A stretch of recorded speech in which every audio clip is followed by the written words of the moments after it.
কখনো কখনো কিছু জিনিস আমাদের জীবনে চলার পথে ছেড়ে দেওয়াটাই উত্তম।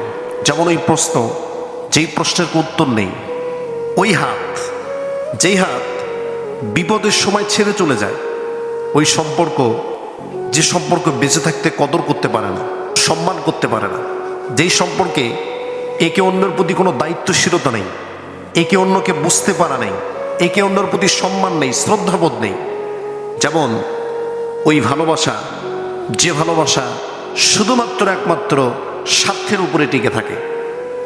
আপনার উন্নতি, আপনার ভালো আপনার আপনজনেরাই দেখতে পারবে না। আপনি ভালোর দিকে যাচ্ছেন, জীবনে উন্নতি করতেছেন, আপনি সামনের দিকে এগিয়ে যাচ্ছেন, অন্যদের চাইতে, অন্যদের আগে আপনার যারা আপনজন আছে, যাদেরকে আপনারা আপনজন মনে করেন, তারাই সবচাইতে বেশি জ্বলবে, তারাই সবচাইতে বেশি হিংসা করবে।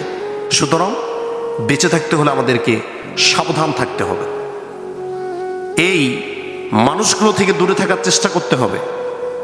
কারণ আপনি কখনো চিন্তাও করতে পারবেন না, আপনি ভাবতেও পারবেন না যে কখন কিভাবে এই সাপগুলো, বিষধর সাপ, আস্তিনে লুকিয়ে থাকা সাপগুলো আপনাকে দংশন করে চলে যাবে।